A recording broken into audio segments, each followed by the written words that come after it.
অনিমেষ দেববর্মার পর এবার বিরোধী দলনেতা হিসেবে দায়িত্ব পেলেন বিধায়ক জিতেন্দ্র চৌধুরী। দীর্ঘ 25 বছর ক্ষমতায় থাকার পর 2018 সালে বিজেপি সরকার প্রতিষ্ঠিত হলে বামেরা স্থান পায় রাজ্যের বিরোধী দলে, কিন্তু 2023 সালে বিধানসভা নির্বাচনে তাদের আরও পতন ঘটে এবং তিপ্রামথার কারণে রাজ্যের প্রধান বিরোধী দল থেকে সরে তৃতীয় স্থানে নেমে আসতে হয় বামেদের। কিন্তু মথা রাজ্য সরকারের সঙ্গে জোটে যাওয়ার হঠাৎই যেন বামেদের ভাগ্যের চাকা খুলে যায়, তারা 3 নম্বর স্থান থেকে আবার রাজ্যের প্রধান বিরোধী আসনে উঠে আসে। মথা সরকারে যোগ দেওয়ার বিরোধী দলনেতার আসন শূন্য হয়ে যায়।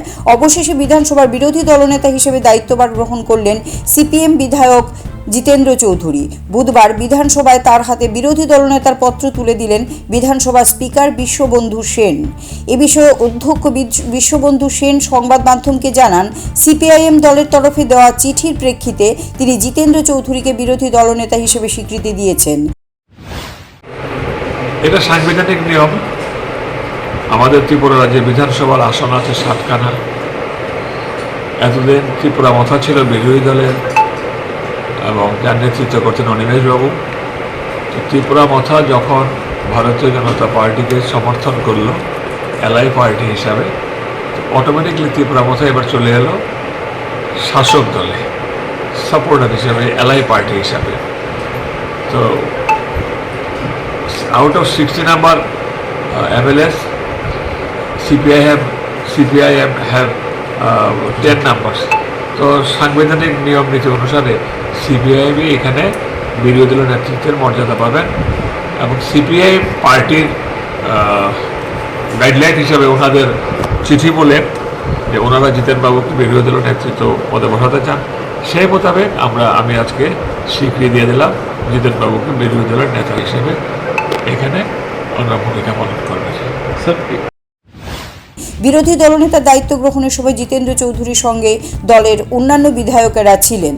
দায়িত্ব গ্রহণের পর নিজের প্রতিক্রিয়া ব্যক্ত করতে গিয়ে জিতেন্দ্র চৌধুরী বলেন, আইনগতভাবে তিনি বিরোধী দলনেতা না থাকলেও ব্যক্তি হিসেবে তিনি বিরোধী দলনেতার ভূমিকা পালন করে আসছেন। বিরোধী নেতা হিসেবে মানুষের যেসব সমস্যা তোলার প্রয়োজন ছিল বিধানসভায়, এগুলো তিনি যথাযথভাবে তোলার চেষ্টা করেছেন। আগামী দিনেও তিনি মানুষের জন্য কথা বলবেন বলে জানান। প্র্যাকটিক্যালি তো বিরোধী দল নেতা আমি ছিলাম, তো টেকনিক্যালি ছিলাম না, কেননা পার্সেন্টেজ অফ ভোট অর্থাৎ ভোট শেয়ার এবং এজ অপোজিশন লিডার যেভাবে সরকারের বিভিন্ন বিষয়ে যেগুলো কি বলে এই জনগণের হিতকর নয় বা ভুল, এগুলোকে তোলার দিক থেকে আমার তো মনে হয় যে তখন যিনি বিরোধী দল নেতা ছিলেন তার চেয়েও বেশি আমি চেষ্টা করেছি, উনিও চেষ্টা করেছেন, তাকে আমি করছি না। এটা 2 হলো যে বিরোধী দল নেতা শব্দটা একটু নেগেটিভ, নেতিবাচক। বিরোধী দল নেতা মানে হলো সরকারের শুধু বিরোধিতা করা না, এটা part and parcel of the governance. আমাদের সংবিধানের যে মাহাত্ম্য হলো এটা, এই দেশে শুধু শাসক দল না, বিরোধী দল এবং তার নেতাকেও সাংবিধানিকভাবে স্বীকৃতি দেওয়া হয়েছে পার্লামেন্ট এবং আর সমস্ত এই যে হাউসগুলোতে। তো এই জায়গায় দাঁড়িয়ে যে বিরোধী দলের নেতা হিসাবে আমার কাজ হবে সরকারের যে সমস্ত ভালো কাজ, জনহিত কাজ, এটাকে দুহাত তুলে সমর্থন করা এবং এটা যাতে আরও সুন্দরভাবে সঠিক সময়ে ভালোভাবে রূপায়িত হয় এই ক্ষেত্রেতে আওয়াজ তোলা। আর অন্যদিক থেকে শাসক দল স্বাভাবিক শাসক দল হওয়ার সুবাদে তাদের নজরের মধ্যে কোনো দুর্বলতা বা ত্রুটি থাকলেও এটা শাসক দলের পক্ষে এটা স্বীকার করা মুশকিল, বা শাসক দলের বিধায়করা তাদের নজরে পড়লেও এটা করতে পারেন না। তো বিরোধী দল নেতা হিসাবে এবং বিরোধী দলের প্রতিনিধি হিসাবে আমার কাজ হবে যে সরকারের সমস্ত ভালো কাজের যেমন সমর্থন করা, ঠিক তেমনি যেখানে ভুল হচ্ছে, ভ্রান্তি হচ্ছে বা জনবিরোধী কাজ হচ্ছে, এটাকে জনসমক্ষে তুলে ধরা। তো সেভাবেই আমার যতটুকু অভিজ্ঞতা অর্জিত হয়েছে এই হাউজের প্রায় 2 দশকের মেম্বার হিসাবে, এবং সাংসদ হিসাবে আগামী দিন এই ত্রিপুরা রাজ্যের 40 লক্ষ মানুষের স্বার্থে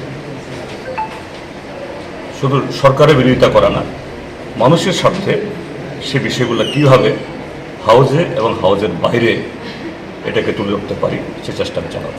যারা এর আগে লোকসভায় সংখ্যাতত্ত্বের নিরিখে তৃতীয় দল থেকে প্রধান বিরোধী দল হিসেবে উঠে আসছে সিপিআইএম তথা বামপন্থীরা, এর প্রভাব লোকসভা নির্বাচনের মধ্যে পড়বে বলে মনে করেন? না, আমি এটা এই মন্তব্য করবো না, নির্বাচনের সম্পর্কে কোনো বক্তব্য করবো না, এটা উচিত নয়। এখন কোড অফ কন্ডাক্ট চালু আছে। যারা এর আগে বিরোধী দলনেতা ছিলেন তারা কি তাদের সঠিক ভূমিকা পালন করেছে বলে মনে করছেন আপনি? না, সবাই সবার মতো করে তাদের সর্বোৎকৃষ্ট যে কন্ট্রিবিউশন তারা পালন করেছেন।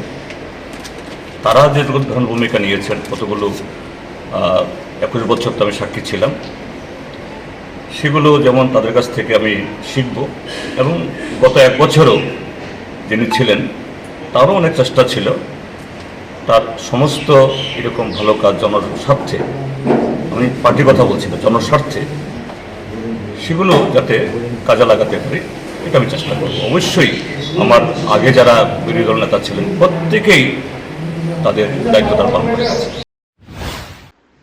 Siri TV, channel for news and entertainment.